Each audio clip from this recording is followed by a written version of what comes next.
All right, welcome into Ethan Skolnick's starting five, and welcome into the 2024-25 NBA season. I'm Ethan Skolnick. You can follow me at Ethan J. Skolnick on 5 Reasons Sports. Producer today is Manny Chang. You may be hearing this as well on the 5 on the Floor feed, and so we appreciate you subscribing there, as well as to the YouTube channel, to our playback, to our Discord, and to everything else. We're going to have more heat this year than we've ever had before, and frankly, than any outlet has ever had. We have almost 20 contributors covering the Miami Heat or the NBA in some capacity this season. You're going to find it all over these channels. We're going to cover this team from every way imaginable. Before we do, we're going to tell you about a couple of the sponsors of this particular program. We appreciate our friend Mark over at U-Break Wheel Fix. You can find him at ubreakwheelfix.com. That starts with a U. ubreakwheelfix.com. This is where you go to get your wheels repaired, refinished, anything else along those lines. They're based in North Miami. This is now actually a bigger shop than they were at before because they've expanded so much because so many people use their services. So check them out, ubreakwheelfix.com. They can even do the heat powder coating if you want to do that as well. They've got over 5,000 custom powders. Again, it's ubreakwheelfix.com. And here's the thing. If you use them and you mention us, you get 5.5% off your order. So just mention 5 Reasons, 5 on the Floor, anything related to that. You get 5.5% off your next order at U-Break Wheel Fix. Also, check out Prize Picks. Boy, I went LeBron over last night. That wasn't smart. PrizePicks.com. Use the code 5 FIVE. Put down $5. You get $50 right away to play. That's right. It's a 10-to-1 match. That's what they're doing right now over at Prize Picks. Again, it's PrizePicks.com. Play 2 to 4 players together, and this is the sweet spot now. You've got World Series. You've got not Stanley Cup yet, but obviously the NHL. You've got NFL, and you've got NBA. This is the best time of the year for sports and for Prize Picks. So use the code 5 FIVE. It is legal in the state of Florida. Miami Heat open tonight. They got the Orlando Magic at the arena, and really, this is the team they need to stay ahead of this year. Like, we can break it down all kinds of different ways. What seed the Heat will be. I'm going to talk a lot about the start today. But keep it pretty simple, all right? Divisions don't really matter in the NBA, but not anymore. But let's look at it in terms of segmenting this season, okay? Just like we're going to segment it from the start to the rest of the year, you can segment this little group of teams that they're in with in terms of how they're going to look in terms of their seeding at the end of the season. Washington sucks, and basically they're tanking, okay? Charlotte has Brandon Miller and some upside. LaMelo Ball when he chooses to play. But it's not a playoff team, most likely. Atlanta is in this weird space. You know, they made the big push for DeJounte Murray to play with Trae Young. It didn't really work, which a lot of people could have told you at the time. Now they sort of want to trade Trae. They can't get value for Trae, so they're pivoting around Jalen Johnson. But I mean, at best, that's a play-in team. At best, okay. And that leaves 2.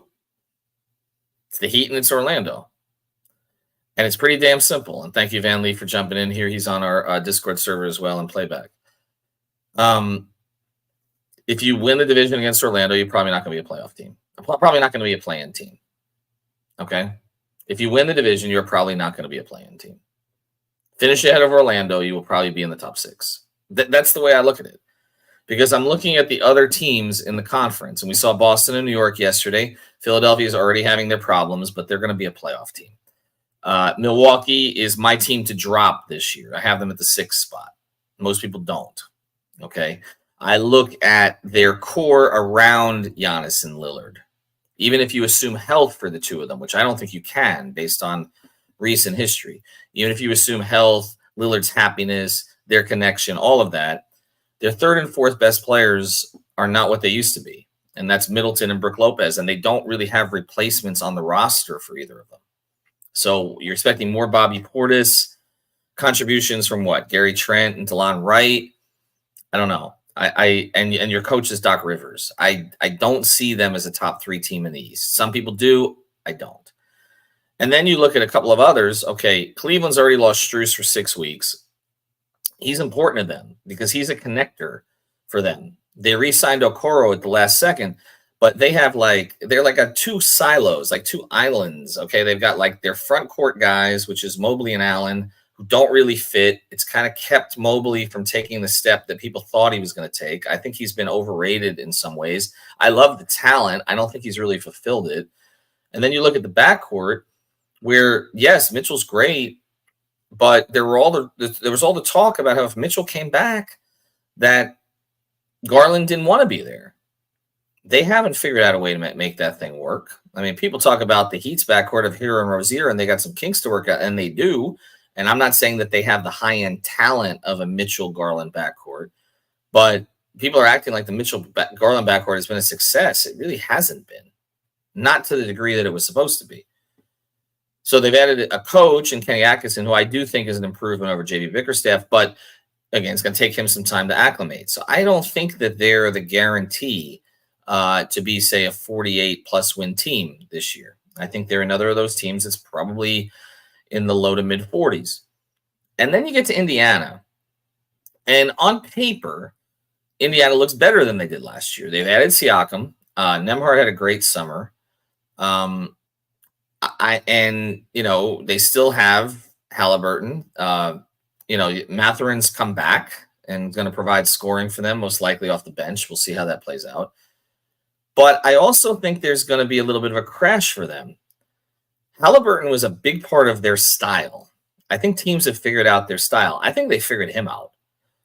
I don't think it was just the injury at the end of last year. I'm not saying he's a bad player, but I think this ascent that we were talking about with him, I think it stops a little bit.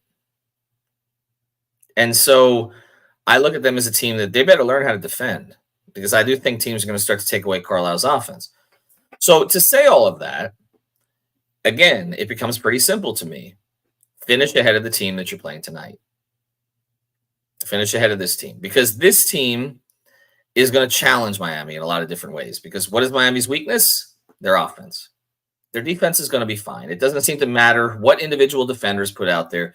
We talked to Nate Duncan on the podcast about this. We recommend you follow him at Nate Duncan NBA. We went through all of this with him. I mean, he says they have the potential to be a top 5 defense. I agree. But I said, okay, Nate, well, they don't have elite defensive players at a bunch of spots. I mean, Hero, Rozier, Robinson, these are all rotation players. Jovic has gotten better. He's not elite, okay? Jaquez showed more, I think, than people thought he had. He's not elite at this level. They have Bam, they have Spo, they have Highsmith, and they have Jimmy when he's engaged. I mean, Kevin Love is not an elite defender. He never was, and now he's older. He just is in the right place most of the time, which is what Spo wants and why he's going to play him ahead of Ware at the start of the season at the very least. And I said, well, how do you have them projected? And I said, is it Spo and Bam? And he says, well, that's a pretty good start. Their defense is going to be fine. It's going to be fine. They'll have some games, there is struggle, and then they'll make the adjustment, and they'll go through a stretch where they give up like 94 for a while. Okay? So the offense is what we're still talking about. The offense is, can they get away from their tendencies? This is going to be the big struggle. You go back to what you are when you're under pressure. You go back to your habits. And the habits of their top 4 players are to play in the mid-range. That's just where it is. I mean, Jimmy is a mid-range maven when he is on. I mean, you think about him hitting those 12-foot jumpers, lining guys up, playing out of the post, but back into the mid-range, playing in rhythm. Bam loves that foul line jumper, right? And I know everybody wants him to shoot threes. Is he going to go back to what he has been? Tyler has made the biggest adjustment, and credit to him during this particular offseason. And it's funny because he mentioned, and I don't know who wrote the story, it might have been Ira Anthony, where he talked about, him saying, well, his discomfort with being an off-the-ball player. And honestly, the answer that he cited where he spoke of that discomfort was an answer to me in a post-game press conference where I asked him about playing off the ball. And I didn't mean anything negatively by it, but he took it that way because, as he said, he was in his feelings about playing off the ball. Well, for this to work, he's got to play off the ball. He's got to stay away from the mid-range game. That is his bread and butter. He loves the floater. He loves kind of getting into that lane with that little push shot.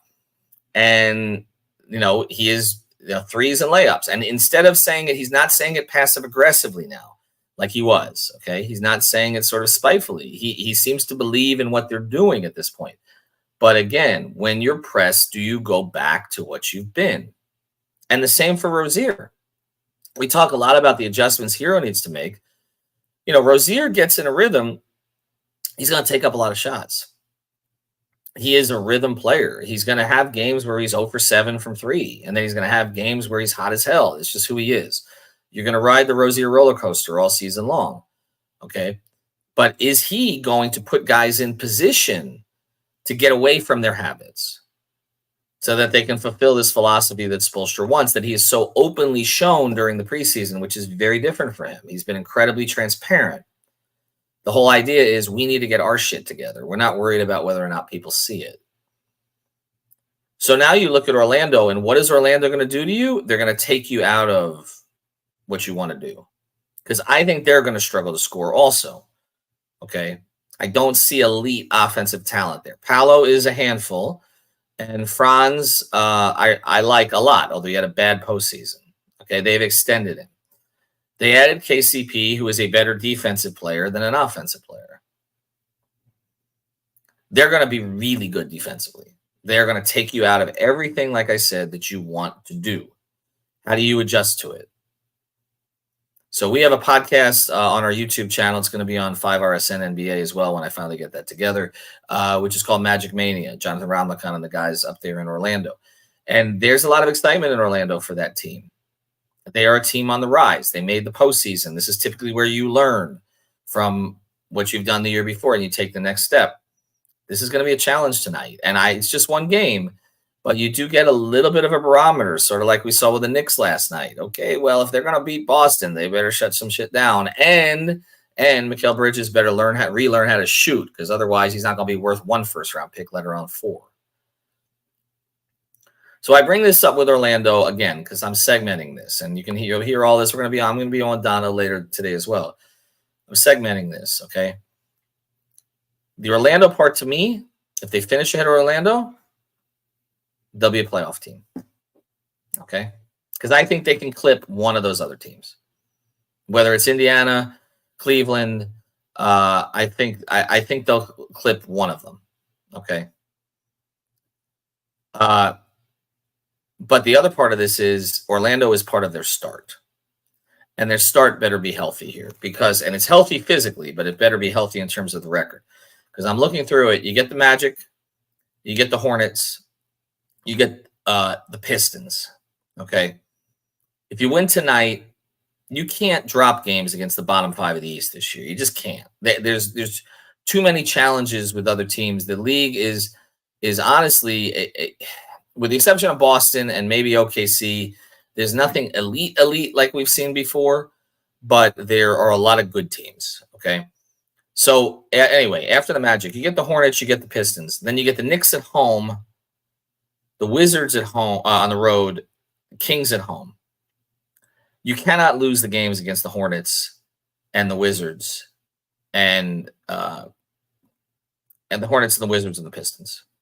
You got to get those 3. You got to get one of the other 3 against the Magic, the Kings, and the Knicks. So at least you start 4-2, because then it gets ridiculous. Your first road trip is at Suns, at Nuggets, at Wolves. I don't care that the Wolves lost last night. Okay, you're still going into a place you almost never win. Jimmy almost never plays there. Okay, and you've got Anthony Edwards on the other side. So even though they're trying to figure some things out, that's a challenge. So you're talking, again, at Suns, at Nuggets, at Wolves, that could be 0-3. Then the Pistons on the road, and then you close with 2 in Indiana. Place that you don't win regularly. You didn't win last year when you had a chance to get yourself out of the play-in situation. You win that game, it covers up a lot of stuff. I know that they got a bad call against Hero at the end with the shot and all that sort of stuff. You put yourself down 20 in a game that you had to win. So that was their own fault. But 2 against Indiana at the end of that. So that could be a 1-5 trip. So they have to get 4 at the beginning here, at least. Okay, go 4-2 and try to salvage something on that trip. So you're no worse than 6-6 coming out of the first 12. Ideally 7-5, 8-4, but no worse than 6-6. And the reason for that this year is because right now you're coming out of camp with a lot of good feeling, a lot of belief, because everything kind of went right. Guys bought into a system. Jimmy came in with the right attitude.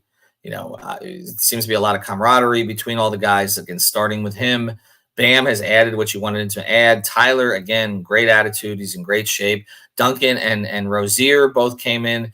I think we had concerns about their health, both of them, because they had injuries that you don't want players to have that can be debilitating going forward. They weren't. Jaquez has looked terrific. You've got young guys that have added a little bit of pop to this. When Spoelstra adds them to the rotation, Burks appears to have been a good low-budget addition. Josh is coming back soon. So, again, Spo's going to have a lot of weapons at his disposal. He's figuring it out, and he's doing it in plain sight. And all of this has been good. I can't think of anything that's gone wrong in camp, frankly. I know you all want where to start, okay? Just be patient. You all wanted Jovic to start last year. Now he is, and he's looked great. The shot for him will start to fall. But you squander all of that with a bad start. And what happens is if you squander it, you can't get the good feeling back. And then there's going to be this call to pivot.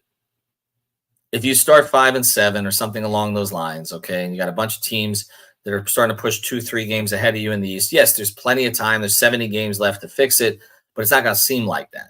It's going to seem like we need to make a move now to pivot and go another direction. And then the Jimmy whispers start to get louder, and then you don't get the season back. 2007, and it may end up being the right thing, but I'm just saying you're not going to get the season that people are hoping for right now. I have them at 47 wins. Some have them at more. Vegas is 44.5. I think they'll be over if they stick with this team or add to it the rest of the year and they have relative health. But I also can see it going the other way and then pivoting, and then they don't get to 44.5 this year. They're building a younger team around Bam, and they're kind of taking not a rebuild, but like a soft sort of refresh is what I've called it. So it starts tonight. We'll be at the arena, myself, Brady, and Alex. We'll have coverage for you here on the channel. We'll also, as always, have the podcast for you. I believe Greg is hosting that one tonight. And like I said, we're going to have more heat than anybody. We hope it's going to be an interesting season. The last two regular seasons have not been. We've kind of slogged through it. I think there's going to be a little bit more intrigue this year. There's more players that people are going to want to see in certain combinations. But again, it starts with this team that's in front of them tonight. To me, it's the right team to start against. I think the team they need to measure themselves against this year during the regular season for most of it is not Boston. They're not there yet, okay? They may never be with this group. But to me, it's Orlando. Finish ahead of the Magic. That starts with getting off to a good start, winning a game with them at home. All right, thanks to our sponsors, U-Break, Wheel Fix. I'll be on with Dono at 1:05. We'll try to take different angles throughout the course of the day. Again, check out all of our content. The interview with Duncan Robinson that I did where Duncan got so upset at me, that's up on the channel. He's still here. We're still here. We're grateful you're still here. Have a good day.